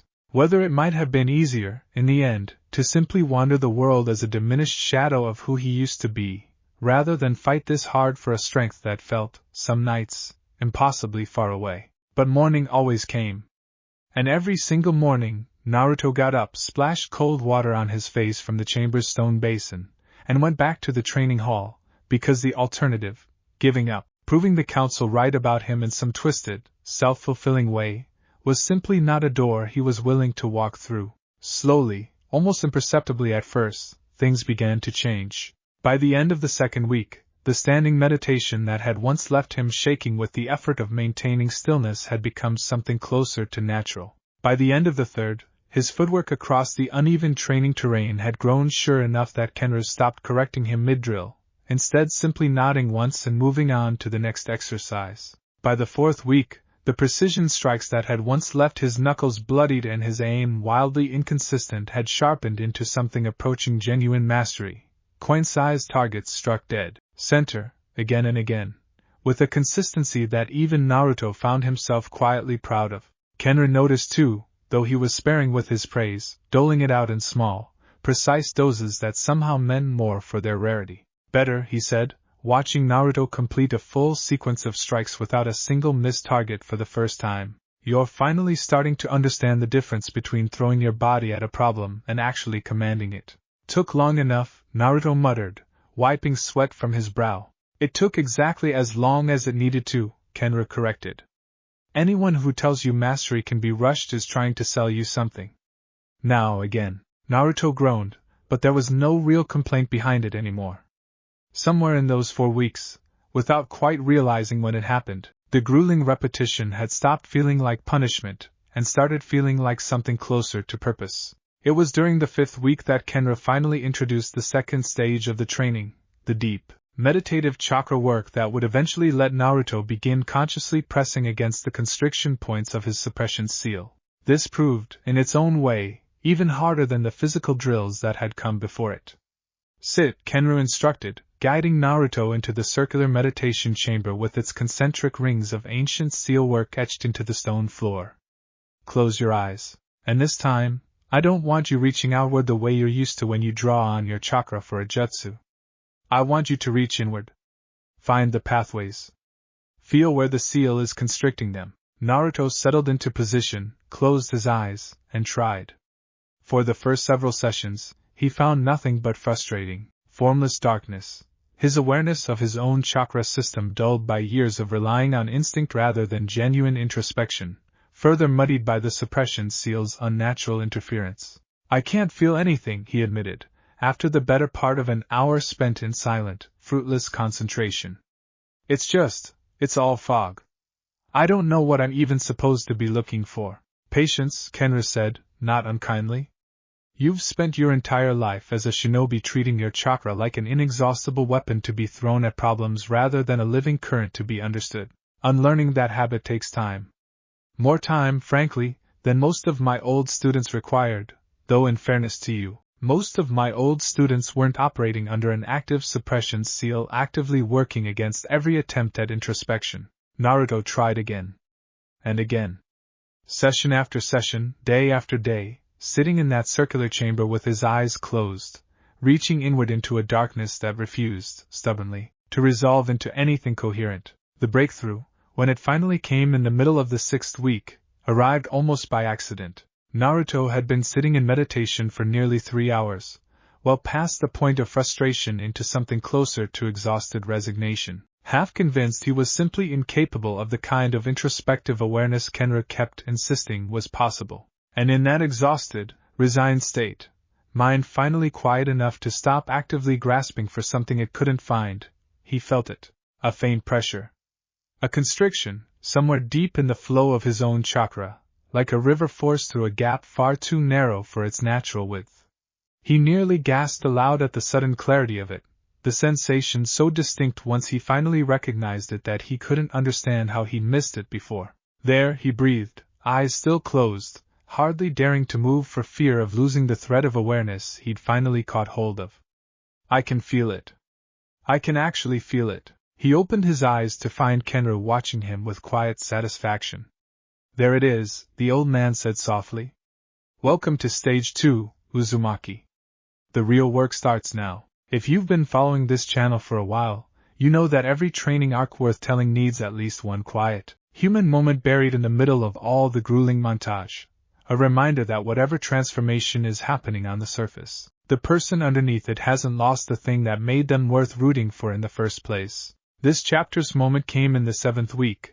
On one of the rare days Kenra permitted Naruto to travel down the mountain to the small village at its base to restock the sanctuary's dwindling supplies. The village, modest, poor, scraping by on subsistence farming and what little trade passed through on the seasonal caravan routes, had clearly seen harder years than most. Naruto noticed it the moment he walked through the outskirts. Thin faces, patched clothing, a general hollowness to the place that spoke of a community stretched right up against the edge of what it could bear. He found the boy sitting alone behind the village's modest general store, small and gaunt, maybe 7 or 8 years old, staring hungrily at a stack of empty crates that had once held fruit now long since sold. When their eyes met, the boy flinched and scrambled to hide, clearly expecting to be chased off for loitering somewhere he wasn't supposed to be. "Hey," Naruto said gently, crouching down to the boy's eye level, the old, familiar instinct to comfort someone hurting rising up in him before he'd even fully thought it through. "You don't have to hide from me." "What's your name?" The boy hesitated, wary, before finally mumbling something too quiet to catch. "I didn't quite get that," Naruto said, keeping his voice soft. "Kiyoshi," the boy repeated, slightly louder. "Kiyoshi. That's a good name." Naruto glanced around, taking in the boy's thin frame, the hollow look in his eyes that he recognized far too well from his own childhood. "You hungry?" The boy's eyes went wide, some mixture of hope and shame crossing his young face in quick succession, before he nodded, small and reluctant, like admitting it cost him something. Naruto didn't have much. The sanctuary's supplies were modest, and the coin Kenra had given him for the trip was meant to stretch across several weeks of provisions. But he peeled off a portion of it anyway, without a second thought, and pressed it into the boy's small hands. "Go get yourself something to eat," he said. "And don't let anybody tell you that you don't deserve it. Everybody deserves a full stomach, okay? That's not something you have to earn." The boy stared down at the coins in his palm like he couldn't quite believe they were real, then looked back up at Naruto with something raw and grateful in his young eyes. "Thank you," he whispered, before scrambling off toward the store, clutching the coins like they might disappear if he loosened his grip. Naruto watched him go, something warm and aching settling in his chest. It would have been easy, understandable, even, given everything the world had taken from him over the past 2 months, to let the exile harden something in him permanently. To decide that if kindness had been rewarded with a council's cruelty, then kindness simply wasn't worth extending anymore. But that wasn't who he was. That wasn't who he'd ever been, not even at his lowest, and watching a hungry kid finally get to eat something warm reminded him, more powerfully than any training drill Kenra had put him through, exactly why he was fighting so hard to get his strength back in the first place. Not for revenge, he thought, walking back toward the mountain path with what remained of the sanctuary's supplies bundled in his arms. Not even really for Konoha, not anymore. For this. For every kid like Kiyoshi who deserves someone strong enough to look out for them, whether or not a village ever bothers to say thank you. It was a small moment. Easy to miss, in the grand sweep of everything else happening in this story. But if you've watched enough of these reimaginings, you already know, the small moments are usually the ones that end up mattering most. Back at the sanctuary, the second stage of training continued to deepen through the following weeks. Naruto's ability to sense the constriction points along his chakra pathways sharpened with practice, until he could locate them almost immediately upon settling into meditation. Mapping out the network of unnatural narrowing the suppression seal had forced onto his chakra system. Kenru, satisfied with this progress, finally began introducing the third and final stage, the Kessen clan's inherited techniques specifically designed to widen constricted pathways from the inside, gently and gradually, without triggering the kind of catastrophic backlash that reckless force would invite. "This is the part where the real danger begins," Kenru warned, on the morning he first introduced the technique. "What I'm about to teach you involves consciously directing small, controlled pulses of chakra against the seal's constriction points, enough pressure to gradually widen the pathway, but not so much that it triggers the seal's defensive backlash. Too little pressure, and you'll be at this for years without meaningful progress. Too much, and you risk permanent damage to your chakra network. The margin between those two outcomes is narrower than you'd like, and only patient, deliberate practice will teach you exactly where that line sits. He guided Naruto through the first attempt personally, sitting close enough to intervene immediately if anything went wrong, walking him through the precise mental visualization required to direct chakra pressure with the necessary control. The first pulse Naruto managed to send against one of the seal's constriction points felt, to his internal senses, like pressing gently against an immovable wall, a faint give, barely perceptible, followed by a dull ache that radiated outward through his chakra network. Good, Kenra said, watching Naruto's face carefully for any sign of dangerous strain. That's exactly what it should feel like. A little give. A little ache. Nothing more than that, not yet. We build slowly from here. And build they did, day after day, week after week, Naruto sitting in patient meditation, sending careful, controlled pulses of chakra against each constriction point in turn, gradually, painstakingly widening pathways that had been forcibly narrowed by Konoha's seal master. It was slow, grinding, often frustrating work, progress measured in increments so small they were nearly impossible to perceive day to day. But perceive it Kenra did, checking Naruto's chakra network periodically with careful, practiced diagnostic techniques, tracking the gradual widening with quiet, growing satisfaction. You're ahead of where I expected you to be at this stage, he admitted, roughly 2 months into the third stage of training. Whatever natural reserves you were born with, boy, they're clearly substantial enough to be pushing back against this seal's constriction far more actively than most students I've worked with in the past. At this rate, he paused, doing some private calculation, I suspect we're looking at a matter of weeks now, rather than months, before the seal reaches its breaking point. Naruto's heart leapt at that. Weeks? Really? Assuming nothing goes wrong, Kenra cautioned. And I want to be very clear with you about what the seal reaching its breaking point actually means, because it is not going to be a gentle, gradual release the way our work up to this point has been. Once the pathways are widened sufficiently, the seal's remaining constriction is going to fail all at once, an explosive, uncontrolled release of every ounce of chakra it's been suppressing, all at once, with very little warning. You need to be prepared for that moment, Uzumaki. It is going to be more overwhelming than anything you've experienced since this training began. Naruto swallowed hard, but nodded, the old familiar determination hardening behind his eyes. I'm ready. We'll see, Kenra said, not unkindly. Nobody is ever quite as ready for that moment as they think they are. But we'll do everything in our power to prepare you regardless. The final weeks leading up to that breaking point were, by Naruto's own private reckoning, the hardest of the entire training regimen, not because the individual drills grew harder, exactly, but because the anticipation of what was coming added a layer of nervous tension to everything he did. Every meditation session now carried the possibility that this might be the one where the seal finally gave way. Every training drill felt charged with a kind of electric uncertainty that made even familiar exercises feel new again. Kenru, sensing this tension, adjusted the final stretch of training to focus increasingly on control and stability rather than raw progress against the seal's remaining constriction, a deliberate choice, he explained, to ensure Naruto would be as physically and mentally prepared as possible for the inevitable moment when the dam finally broke. When it happens, Kenru explained, walking Naruto through breathing techniques designed to help him remain grounded even amid overwhelming chakra surges, your first instinct is going to be panic. That much chakra flooding back into a system that's spent months adapting to a fraction of its normal capacity is going to feel, for a few critical seconds, like drowning. You need to resist the urge to fight it. Let it flow. Trust the pathways we've spent months widening to guide it properly, rather than trying to force control through sheer will the way you're accustomed to doing. Easier said than done, Naruto muttered, only half joking. Nearly everything worth doing is, Kenra replied. The morning it finally happened arrived without any particular warning, no different, on the surface, from any of the dozens of mornings that had come before it over the past several months. Naruto settled into his usual position in the circular meditation chamber, closed his eyes, and began the familiar process of locating and gently pressing against the last remaining constriction points along his chakra pathways. A routine so practiced by this point that his body moved through the preliminary steps almost on autopilot. He noticed the difference almost immediately.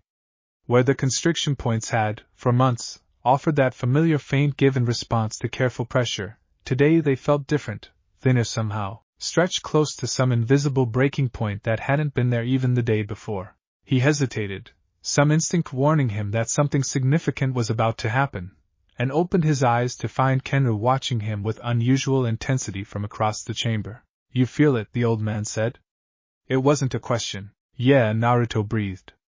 "It feels different. Thinner. Like it's about to." "Don't force it," Kenru said sharply, cutting him off.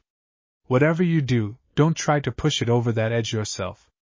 Let it happen naturally, the way we've practiced. Forcing it now, at this stage, is the single most dangerous thing you could possibly do." Naruto nodded, closing his eyes again, and settled back into the familiar meditative rhythm, sending one more careful, controlled pulse of chakra against the thinnest of the remaining constriction points. Gentle, deliberate, no different in intention from the hundreds of pulses that had come before it.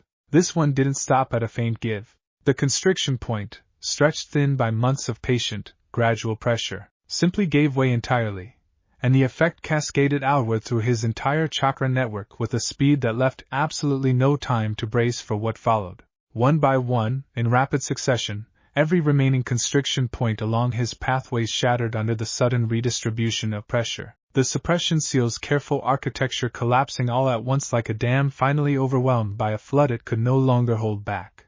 Naruto's eyes flew open, and what came out of his mouth wasn't a scream exactly, more a raw, overwhelmed sound torn from somewhere deep in his chest as 2 months of suppressed chakra came roaring back into a system that had spent that entire time adapting to operating on a fraction of its natural capacity. The sensation Kenra had warned him about, that instinctive, drowning panic, hit him immediately, chakra flooding through pathways that felt, for one terrifying instant, entirely too small to contain it. "Don't fight it," he told himself, gritting his teeth against the overwhelming pressure building inside him, remembering every breathing technique Kenru had drilled into him over the preceding weeks. "Trust the pathways. Let it flow." He forced himself to breathe, slow and deliberate, even as the chakra continued surging through him in violent, uncontrolled waves, visible now as a faint golden aura beginning to flicker and dance around his entire body, the stone floor beneath him cracking under the sheer pressure radiating outward from where he sat. Kenru, watching from across the chamber, had gone utterly still, eyes wide with something that looked, for the first time since Naruto had met him, almost like genuine astonishment. "Uzumaki," he breathed, voice barely audible over the low, thrumming roar of chakra now filling the entire chamber. "Your reserves. I knew they'd be substantial, but this is..." He didn't finish the sentence. He didn't need to. Because at that exact moment, the golden aura surrounding Naruto's kneeling form surged outward one final time, a pulse of raw, overwhelming chakra rippling out from the mountain sanctuary in a wave that no sensor-typed shinobi anywhere within a significant radius could possibly have missed. Now, if you've watched any of these what-if reimaginings before, you already know exactly what a chakra signature of that magnitude means for the rest of this story. A pulse that powerful doesn't just stay contained to one quiet mountain sanctuary. It travels hundreds of miles away, in a village that had spent the last several months quietly, uneasily settling back into a version of normal that never quite felt as solid as it used to. A sensor stationed on the night watch atop Konoha's outer wall suddenly went rigid, chakra detection array flaring with an alert so intense it briefly overloaded the delicate instrument's readings entirely. "What in the sensor muttered, frantically recalibrating the equipment, certain at first that something had malfunctioned. But the readings, once stabilized, only confirmed what the instrument had first suggested. Somewhere out beyond the village's borders, hundreds of miles away, an almost incomprehensibly massive chakra signature had just flared into existence, brief but unmistakable, powerful enough to register clearly even at this extraordinary distance. The sensor didn't recognize the specific signature. How could they, when the last time anything remotely like it had registered on Konoha's instruments, it had belonged to a boy the village had quietly, deliberately erased from its own records 2 months earlier? But somewhere else in that village, in a modest apartment that had sat untouched and gathering dust since the day its owner walked out through the main gate, Tsunade Senju, who had insisted, against considerable political pressure, on maintaining a small, discrete chakra monitoring array tuned to the exact frequency of a signature she refused to believe was gone for good, sat bolt upright in her office chair as an old, familiar alert chimed softly on a device she'd kept hidden in her desk drawer for exactly this possibility. She stared at the reading for a long, disbelieving moment, hands trembling slightly as the numbers on the display confirmed something she'd been quietly, desperately hoping for since the day the council's verdict was handed down. "It can't be," she whispered, even as every instinct she had, honed by decades as one of the most skilled medical nin the Shinobi world had ever produced, told her otherwise. She reached for the device, fingers hovering over it, torn between the fierce, desperate hope currently flooding through her chest and the sober awareness that whatever had just happened, wherever it had happened, it was happening well beyond the borders of anywhere Konoha's authority still reached. "Whatever's happening out there, Naruto," she thought, staring out her office window into the darkness beyond, "you'd better still be alive to explain it to me someday. Because I promise you, the second this village finally comes to its senses about what it threw away, I am going to make this right, however long it takes." She had no way of knowing, in that moment, exactly how long that promise was going to take to fulfill. None of us did, the first time we heard how far this story was going to go. 6 months. That's how long it took, after the seal shattered and the golden aura finally settled back into something manageable, for Kenru to finally look at his student across the training hall and say the words Naruto had been waiting to hear since the day he arrived. "There's nothing left for me to teach you here that you haven't already mastered." Naruto stood in the center of the hall, breathing steady, sweat cooling on his skin after a sparring session that had ended, for the first time in this entire training arc, with Kenru genuinely unable to land a clean hit. The old man lowered his weapon, one of the short, curved blades from the Kessin armory that had become as familiar to Naruto's hands now as a kunai once had been, and studied his student with an expression that mixed pride with something quieter, more bittersweet underneath it. "That doesn't sound like something you'd say unless you meant it as a compliment," Naruto said, still catching his breath. "It is exactly that," Kenru confirmed. "You came to me 8 months ago as a boy running on stubbornness and raw, unrefined power, with a suppression seal choking the life out of everything you might have become. You leave this sanctuary as something considerably more dangerous than that, a warrior who understands precisely how to wield the strength he was born with, rather than simply throwing it at every problem in front of him." He paused.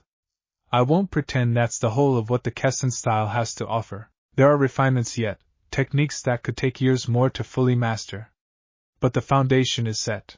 Everything from here is practice, application, and time, and I suspect, given everything I've come to understand about you these past months, that you're not the kind of person who's built for sitting still in a mountain sanctuary for years more when there's a world out there that needs looking after."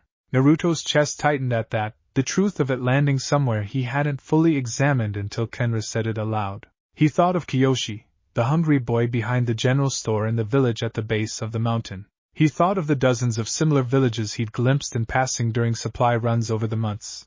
Places the great nations had simply stopped bothering to protect, too small and too poor to matter to anyone with real military strength to spare. "There's a lot of people out there who need help," he said quietly. "People nobody with any actual power is bothering to look out for." "Yes," Kenru agreed. "There are. And now, for the first time, you have the strength to do something meaningful about that. Strength this world hasn't seen from a lone shinobi in generations, if the pace of your progress these past months is any indication." He set his blade aside and crossed the hall, resting a weathered hand on Naruto's shoulder in a gesture that had become, over the months, as close to fatherly as either of them was likely to openly acknowledge. "Go, Uzumaki. Do what that village never gave you the chance to do. Decide for yourself what kind of shinobi you're going to be, without a council looking over your shoulder deciding you're too dangerous to trust. This sanctuary will still be here if you ever need to return. But your path lies out there now, not in here." Naruto swallowed hard against the sudden thickness in his throat. "Thank you, Kenru. For all of it. I wouldn't have survived any of this without you." "You'd have survived," Kenru said, with the dry, understated humor that had become one of the more unexpected comforts of these past 8 months. "You're far too stubborn not to. But I'm glad, all the same, that I was here to make it a little less difficult than it might otherwise have been." He stepped back, studying his student one final time with something that looked almost like the pride of a father sending a son out into the world. One more thing before you go. He crossed to a storage chest at the edge of the hall, one Naruto had noticed months earlier but never been permitted to open, and withdrew a bundle of dark, weathered cloth. Unwrapped, it revealed a simple but well-made traveling cloak, deep gray in color, with a hood cut generously enough to shadow a face in low light, and a set of soft leather wrappings clearly designed for binding across the lower half of a face. The last of my students wore something similar, Kenru explained, handing the bundle over. Not for vanity, and not for theater, for practicality. You carry a face the shinobi world will recognize eventually, whether from wanted notices or old mission records or simple word of mouth. Better for now that the world knows your deeds before it knows your name. Let your actions build the reputation. Save the name for when you're ready to decide, on your own terms, what it means. Naruto turned the cloak over in his hands, something settling into place in his chest that felt, for the first time in a very long while, like the beginning of an answer to a question he hadn't fully known how to ask. Who am I now, if not a Konoha shinobi? Thank you, he said again, quieter this time. Go on, then, Kenru said, waving him toward the sanctuary's entrance with mock impatience that didn't fully hide the emotion underneath it. Before I get sentimental in my old age and start giving speeches either of us has the patience for. If you've watched the training arc of any story on this channel before, you know this next part is where things get fun. Because everything we've built up to this point, the pain, the grief, the brutal months of discipline, all of that was just the setup. This is where the legend actually begins. Naruto descended the mountain for the last time as a student and the first time as something else entirely. Cloak drawn up over his head, lower face wrapped in the soft leather binding Kenru had provided. The whisker-marked cheeks and unmistakable blonde hair that had followed him his whole life now hidden from anyone who might have recognized either. He had no destination in mind, not really, no map, no mission briefing, no village expecting his return. For the first time in his life, the path ahead of him was entirely his own to choose. It was, he discovered over the following weeks, a strange and disorienting kind of freedom, one that took some adjusting to after a lifetime spent within the rigid structure of Konoha's shinobi hierarchy. He found his first real test of that freedom about 2 weeks into his travels, passing through a stretch of borderland between two minor nations too small and too poor to warrant much attention from the great villages, where local infrastructure had crumbled under years of neglect and small-scale banditry had filled the vacuum left behind.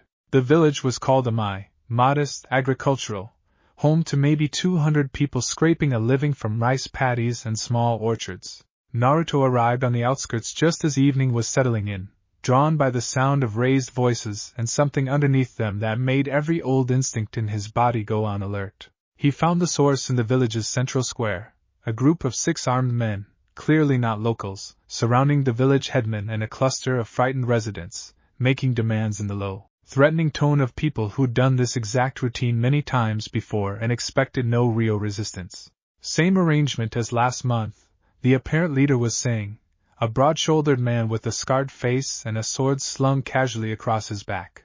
Half your rice stores, half your coin, and we'll consider not burning down another one of your storehouses to remind you why that's a good deal. The headman, an elderly man with trembling hands, tried to protest that half the stores would leave the village unable to survive the coming winter, and was cut off by a rough shove that sent him sprawling into the dirt. Naruto didn't think about it. Didn't weigh the risks or calculate the odds the way a more cautious shinobi might have.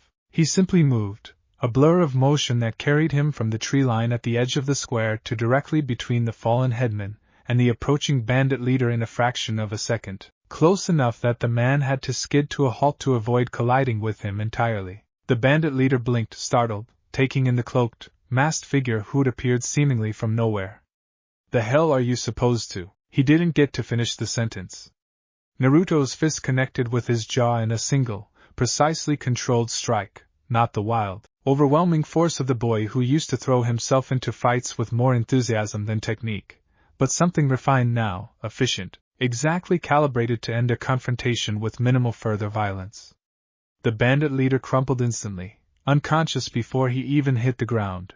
The remaining 5 bandits scrambled into defensive positions, drawing weapons, shouting to each other in the confused, uncoordinated way of men who never actually expected real resistance. Naruto didn't give them time to organize.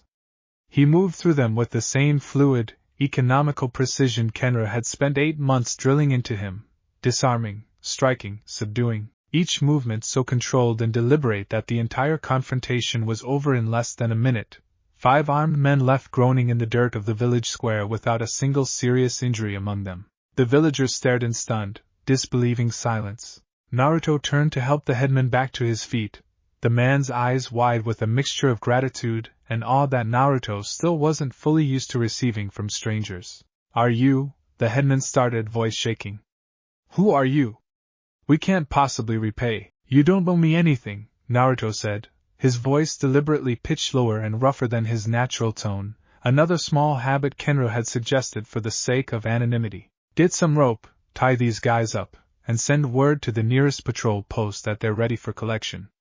They won't be bothering you again." He was gone before the headman could ask any further questions, disappearing back into the tree line as quickly and quietly as he'd arrived, leaving behind a village full of people who would spend the following weeks telling and retelling the story of the masked stranger who'd appeared out of nowhere to save them, a story that would travel, as these things always do, considerably further than Naruto himself ever intended.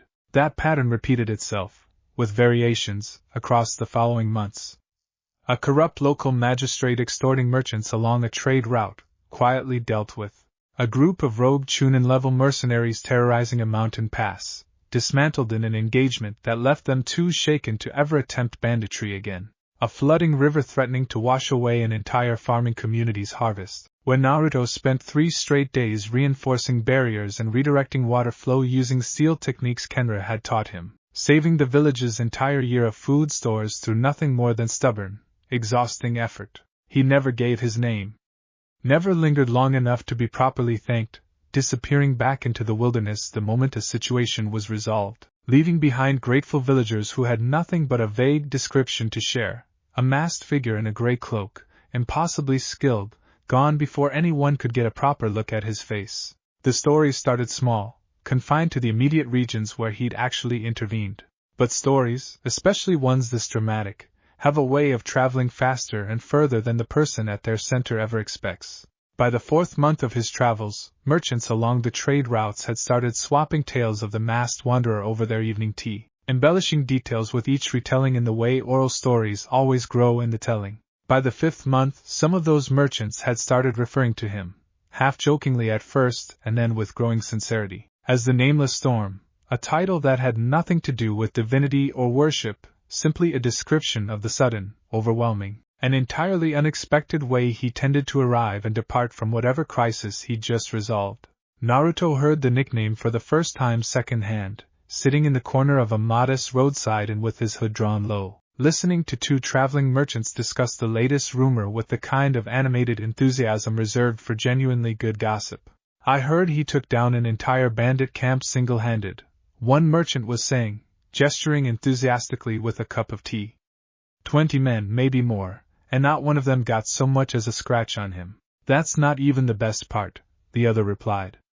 "I heard from a trader who passed through MI that he refused any payment at all. Just showed up, fixed the problem, and vanished before anyone could even say thank you properly." "The Nameless Storm," the first merchant said, with obvious relish.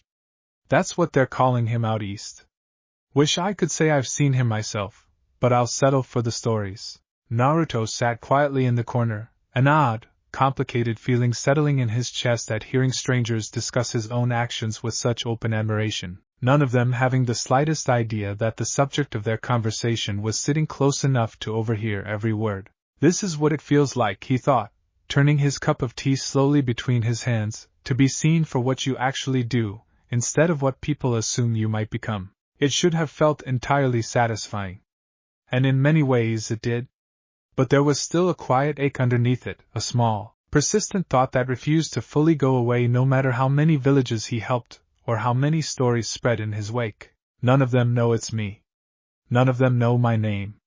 I'm helping people, and I'm finally being trusted for it, but I'm still, in every way that matters, completely alone." He finished his tea, left payment for the merchant's next round without them noticing, and slipped back out into the night before the conversation could turn toward anything more specific about his appearance. It was during the 6th month of his travels that Naruto found himself, almost by accident, drawn into a situation considerably more significant than anything he'd handled up to that point. He'd been passing through a stretch of contested borderland between two mid-sized nations, territory that had seen its share of skirmishes over resource rights in recent years, when he came across a merchant caravan under attack on a forest road, not by simple bandits this time, but by a coordinated group of shinobi operating with a discipline and organization that immediately set off every warning instinct Naruto's training had honed. He arrived mid-battle, 3 caravan guards already down, the merchants themselves cowering behind overturned carts as 6 attackers pressed their advantage with brutal efficiency. Naruto didn't hesitate, throwing himself into the fight with the same controlled, decisive force that had become his signature over the preceding months. This engagement, though, proved considerably tougher than anything he'd faced before. These weren't disorganized bandits or corrupt local enforcers. These were trained shinobi, coordinated, using techniques that spoke of proper village-level training even without visible headbands to identify their affiliation. Naruto found himself genuinely tested for the first time since leaving the sanctuary, forced to draw on the full range of what Kenra had taught him to gain the upper hand. The fight ended, eventually, with 4 of the attackers subdued and 2 fleeing into the treeline rather than face further losses. Naruto turned to check on the caravan's survivors, breathing harder than he had in months, and found the caravan's lead merchant, a nervous, middle-aged woman named Atsuru, dressed in modest traveling clothes with long sleeves despite the warm weather, staring at him with an expression that mixed gratitude with something more troubled underneath it. "Thank you," she said, voice still shaking with adrenaline. "Whoever you are, thank you. We'd all be dead if you hadn't arrived when you did." "Who were they?" Naruto asked, nodding toward the subdued attackers. "That wasn't ordinary banditry. Those techniques were too organized." Atsuru hesitated, glancing nervously toward her surviving guards before answering. "We've been hearing rumors for months now, along the trade routes. An organization forming somewhere in the shadows, recruiting rogue shinobi, missing nin, anyone willing to work without asking too many questions about the cause. Some people call them the Kuroihi, Black Flame." She shuddered visibly. "We thought it was just merchant gossip, the kind of exaggerated story that gets swapped around campfires to keep travelers cautious. But this," she gestured toward the fallen attackers, "this wasn't gossip. This was real." Naruto felt something cold settle in his chest, an old, familiar instinct for danger sharpening despite the months of relative peace he'd grown accustomed to. "What do they want?" "Do you know?" "Nobody knows for certain," Atsuru admitted. "But the rumors all point towards something bigger than simple banditry or mercenary work. Some kind of coordinated effort to destabilize the hidden villages, weakening them one small strike at a time, testing defenses, gathering resources and intelligence for something larger still to come." She met his eyes, something pleading in her expression despite not knowing anything about the face hidden beneath his hood. "Whoever you are, whatever you are, the world needs more people willing to stand against something like this. Please. If you hear anything more, anywhere your travels take you, don't ignore it." Naruto nodded slowly, the warm satisfaction of the past several months of quiet, localized heroism giving way to something heavier, more urgent. He'd spent half a year helping villages and travelers with problems that, while genuinely dangerous to the people involved, had ultimately remained localized, manageable, contained. This felt different. This felt like the first threat of something considerably larger, and something in his gut told him, with the same certainty that had once warned him about danger on the battlefield, that this thread was going to lead somewhere he couldn't yet fully see. "I'll keep my eyes open," he told Atsuru, helping her organize her surviving guards and cargo before disappearing back into the treeline as he always did, leaving the caravan grateful and shaken in equal measure. But this time, as he walked, his thoughts didn't drift toward the next village that might need his help, or the next quiet act of heroism that would add another layer to the growing legend of the nameless storm. This time, his thoughts drifted, unbidden and with a complicated tangle of emotions he hadn't fully examined in months, back toward Konoha. If something's really building out there, he thought, something big enough to threaten the hidden villages themselves, it's not going to stay contained to caravans and border towns forever. It's going to reach the Leaf eventually. And no matter what they did to me, no matter how badly they threw me away. He stopped walking, standing alone in the quiet forest, wrestling honestly with the thought for the first time since leaving the sanctuary. I still don't want to see them destroyed. Sakura. Kakashi. Iruka. Hinata. His chest tightened at the memory of her hand reaching through the gap in the guards, still unfinished after all these months. I still care what happens to them, whether I want to admit that or not. He resumed walking, the decision settling into place with quiet, unshakable certainty even before he'd fully articulated it to himself. I'm not going back. Not yet. Maybe not ever, the way things stand. But I'm going to keep my ears open for anything more about this Kuroihi organization, because if it really is building towards something bigger, somebody's going to need to be ready for it. And it might as well be me. Meanwhile, and this is where we shift our attention back to the village that started this entire story, Konoha had spent those same 6 months in a state of quiet, uneasy tension that showed no signs of resolving on its own. Tsunade had never stopped monitoring the discreet chakra detection array she'd hidden in her desk drawer, watching for any further sign of the massive signature that had briefly flared into existence the night the suppression seal shattered. She'd caught nothing more since.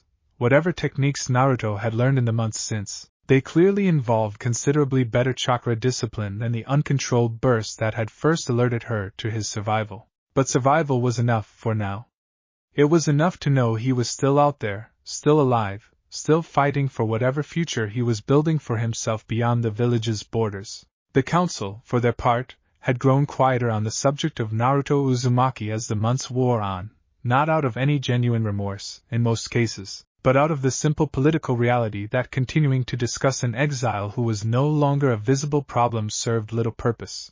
Elder Hamura and Elder Kohara had moved on to other matters of state, content to consider the entire affair closed. But not everyone in the village had let it go so easily. Sakura Haruno had spent those 6 months throwing herself into medical training with an intensity that even Tsunade, her own mentor, found occasionally concerning.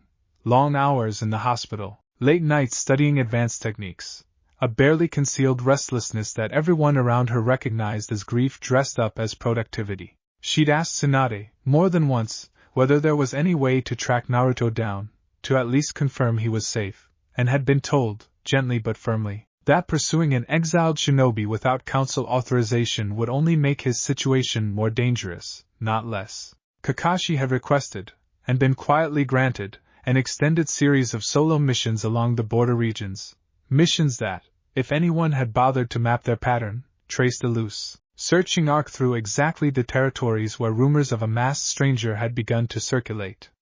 He never found anything conclusive, but he kept looking, month after month, refusing to fully let go of the possibility that his student might still be findable, if he simply looked hard enough. And Hinata Hyuga, who had said barely a dozen words in council-adjacent settings since the day of the exile, had begun, quietly and without anyone's official permission, training harder than she ever had in her life, pushing her Byakugan range and precision to levels that surprised even her own clan elders, driven by a private, unspoken hope that if Naruto ever did return, she wanted to be someone he could be proud of.